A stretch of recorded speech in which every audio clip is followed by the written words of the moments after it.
Good afternoon, I'm Vashon Brown with the Midday News. A special welcome if you're watching on onespotmedia.com. As of today, April 6, the latest statistics on confirmed COVID-19 cases in Latin America and the Caribbean have increased. According to the Johns Hopkins Coronavirus Resources Center, Brazil has the highest number of confirmed COVID-19 cases in the region, with a record of 11,281. Among the Caribbean countries, the Dominican Republic has the most confirmed cases of 1,745. Cuba and Honduras have 320 and 298 cases respectively, while Trinidad and Tobago has 105 cases. Jamaica currently stands at 58 and Barbados at 56 cases. Other countries in the region with confirmed COVID-19 cases are Bahamas and Guyana with 29, Haiti with 21, Antigua and Barbuda with 15, St. Lucia and Dominica with 14, Grenada with 12, and Suriname with 10. St. Vincent and the Grenadines is the only Caribbean country with fewer than 10 confirmed cases. That country has recorded 7 cases. Tourism Minister Ed Bartlett says Jamaica's tourism industry could start recovering by the middle of the year. The industry is reeling from the closure of several major hotels, disruptions in the global cruise industry, and several airlines cutting flights by up to 80%. Mr. Bartlett is optimistic that when the recovery starts, it will continue into 2021. The discussions that are going on in the marketplace is suggesting a June beginnings that could take you to the rest of 2020. But definitely that 21 will see tourism, on its rebound, and a strong tourism by the end of 21 into 22. Several persons who arrived in Jamaica after March 18 and failed to register with the Health Ministry, despite repeated requests, have now started to surface following a warning that they are in breach of the law and will be charged when found. National Security Minister Dr. Horace Chang last night told our news center that a significant number of persons contacted the Health Ministry since Prime Minister Andrew Holness stated on Friday that the police would go door to door to find them. Mr. Holness disclosed that persons in the group represent the greatest threat to the spread of the virus. The National Security Minister gave details on the response so far. I would have a number because it goes to public health, but I understand that the response has been significant, and I'm very happy for that. And I would encourage all those who have not to continue to report. Now, more than 14 days for some, and therefore they might be having symptoms. It will be worthwhile coming in, giving their status to the public health officers so that they can be checked out and be certified as non-infected or otherwise infected to come in for treatment and avoid the possibility of infecting others. Essentially, we ask them to maintain their quarantine because we want them to stay at home, avoid infecting other people, and save lives. That's the basic thrust of our argument. Now, it's reported that the 4,500 persons who did not report to the authorities are in violation of the Disaster Risk Management Act. They can be fined up to $1 million or 1 year imprisonment. And speaking of the Disaster Risk Management Act, a pastor is the latest person to be arrested and charged for breaching the act. The pastor, 54-year-old Cynthia Williams of a Gregory Park address, was taken into custody under the act after hosting a church service with more than 50 people yesterday morning in Portmore, St. Catherine.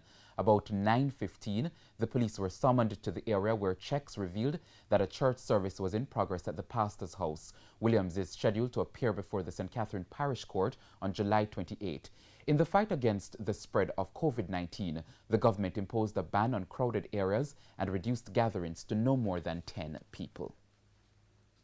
The opposition People's National Party is warning the government not to overlook residents in rural areas in distributing help to deal with the coronavirus. Dr. Shane Alexis was speaking at Friday's PNP virtual press briefing. Widen the distribution of social programs and the maintenance of law and order to save lives and prevent crime. They all go together. If persons cannot eat, if persons are sick and don't have many options, then we will see an increase in crime. And rural Jamaica is just as important as the urban settings. We have inner city type settlements, a lot of informal settlements with limited running water, people living closely together. And the party's youth organization, PNPYU President Crystal Tomlinson, wants the government to make a radical investment which will allow persons to feed their families during this difficult time. She says it's an opportunity for innovative farming with future benefits. But we're also suggesting an investment in backyard gardening, urban rooftop agriculture where space is limited, that provides households with seedlings at no cost to them that can be reaped within 6 weeks. So crops such as corn, pak choy, kalaloo, and the requisite support from RADA to ensure that they are cultivating these crops to put food on their table. And if we do it at the right scale, we're looking at the opportunity for crop sharing across communities and income generation if it is sustained over the medium to long term. Meanwhile, Ms. Tomlinson is appealing for government assistance for tertiary students struggling to cope with COVID-19. Krista Campbell has that story. The usual deadlines for University of the West Indies UWI students to make full tuition payments have already been extended so that they now have until their final exams in semester 2 to pay up. But President of the People's National Party Youth Organization, PMPYO, Crystal Tomlinson, says that's not enough. The challenge here, though, is that students who work while they are studying or depend on their parents' support to fund their education are extraordinarily challenged right now. The increased closure of businesses, the layoffs, reduced hours. I'm asking for extraordinary compassion from the University of the West Indies on behalf of the students. So I'm appealing for a couple of things from the UWI. One, that the UWI and all related tertiary institutions extend that payment deadline for semester 2 fees up to August 2020 for continuing students. This would afford those students and their parents more time to supplement income, seek grants, scholarships, and remote work opportunities. She's also suggesting that final year students be allowed to sit their final exams, but that the university hold their results and degrees until they pay all outstanding balances. Meanwhile, she wants the government to create 2 emergency financial grants. The first, a one-off $25,000 payment. To help students cover their living expenses and food during this crisis. There's some students who are not able to return home because there's really no livable situation to go home to. And they are living on their own, still having to pay rent and meet those basic needs of keeping the utilities on and, of course, covering for Wi-Fi to access classes at this time. An emergency virtual learning grant of another one-time payment of $25,000 will help students buy the laptops, the tablets that are now necessary for the virtual learning platforms that universities have switched to continue the teaching.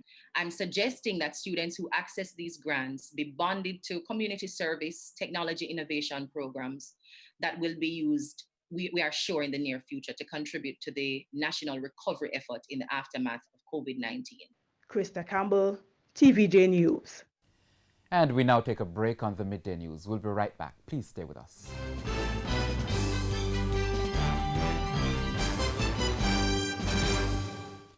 Welcome back. Continuing the news now.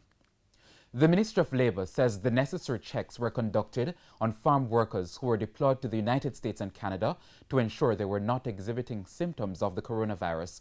Close to 1,000 workers left the island last week to take up seasonal employment on farms in both countries. Permanent Secretary in the Ministry of Labour, Colette Roberts-Risden, says protocols are in place to protect the workers from the coronavirus. Now to a challenge facing some families due to COVID-19, homeschooling. This afternoon, we show how a family and teachers in St. Thomas are dealing with the issue. The change from the classrooms to computer and phone screens has been tough for students and their parents, especially in rural parts. Master teacher of visual arts at the Seaforth High School in St. Thomas, Caroline Miles, shared some of the challenges students are being faced with. A lot of them don't have Wi-Fi, especially like Trinity, Cedar Valley. At Trinity, I know some of them have to go outside to pick up a signal, and sometimes the signal is extremely weak. I know students have tell me that they have to go on their house stops to pick up a signal, you know, walk into different areas in the community. And even I have 2 students who stay by York, Morant, and it's very, very, very, very weak there as well. Ms. Miles said she has received several complaints from students. Their challenges range from poor internet connections to power outages during online class time. There's also a next challenge with the electricity. In recent times, the electricity has been going on and off, just winking on and off. Students will be online, discussing a topic, and the electricity just goes. So we'll lose one or two of the students, which is very, very challenging. So we have to go back all over maybe a topic, or a student will lose out on a topic that we are discussing. It's a bit difficult because the Wi-Fi doesn't pick up most of the times, and the light goes out most of the times too. One parent told TVJ News that her son is starting to suffer, as he learns best when he has his fellow students and teachers around. He went into a depressed state, and I have to be there to encourage him and, just keep telling him positive things for him to kind of come around, because he's so accustomed to being in school. He loves school. So it kind of, take away something from him. In the meantime, students who are expected to sit the Visual Arts Caribbean Secondary Examination Council CSEC exam this year could be at a disadvantage, having to practice from home without the supervision of a trained teacher. But Principal Calbert Thomas has made provisions for some students. I mentioned resources. What I knew Mr. Thomas did, he ensured that some of the students got resources to take home. Like for those who were doing their hand painting, they brought little containers, and he gave me permission to give them a little in containers so they could take home to finish up some of their SBAs. Dwayne Anderson, TVJ News. Still in St. Thomas, there was some relief in Catholic Lane over the weekend when water was struck to the community following months of disruptions. They have been appealing to the National Water Commission, NWC, to supply the community with water, and their pleas were finally heard when a water truck showed up, allowing them to fill their containers. Residents have been frustrated by the inadequate supply of trucked water and the absence of water in their pipes, especially amid the spread of COVID-19. While grateful for the temporary solution, one resident insisted that water be restored to the pipes due to the unpredictability of the water trucks. The truck keep on a full the people them in the lane beside me coming up. And from Monday, I have to go work and can't get through each work yet. Through the water, I have to wait on the water. It's understood that more water will be trucked to the community in the coming days. In Spain, the coronavirus outbreak continues to slow down. Figures from the Spanish Health Ministry shows that 637 have died from COVID-19 in the past 24 hours, bringing the total to 13,055 deaths. That represents a rise of 5.1% on Sunday's numbers, the lowest daily rise percentage-wise since early March. The ministry's data further revealed that there are now 81,540 active cases, an increase of 1,279 from Saturday, the smallest daily rise since March 14. Time now for sports. TVJ cricket analyst Christopher A. Gale says the Board of Control from Cricket in India should exhaust all options before making a decision on playing the Indian Premier League without overseas players. Owners of the 8 IPL franchises met on Friday to discuss the possible ideas of a start to the league and agreed that having no overseas players could help in finding an earlier date.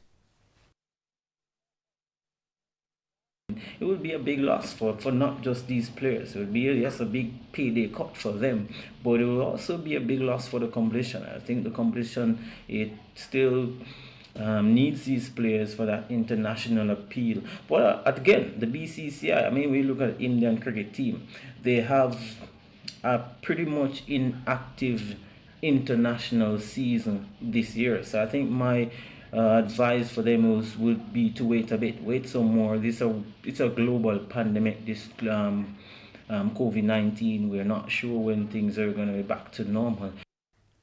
The IPL was scheduled to start on March 29 but was delayed until April 15 following a March 14 meeting of the Indian Cricket Board. However, India is currently under a 21-day nationwide lockdown, further putting in doubt the start of the tournament. Despite this, Gale says with the World T20 Championship to be held later this year, not having the IPL will come at a cost to international teams. I think they still have a lot of time. Of course, this tournament will serve as a good measuring stick for players going into the World T20. A lot of players are looking forward for this tournament. A lot of selectors around in different international regions are looking forward to see how some of their players will fare in IPL 2020. So as again, it serves as a big measuring stick going into the World T20. So it would be such a shame if they would limit participants just to Indian players alone. And that's the Midday News. I'm Vashon Brown. Join us at 7 for Primetime News Package. On behalf of the news, sports, and production teams, have a good afternoon and a wonderful week.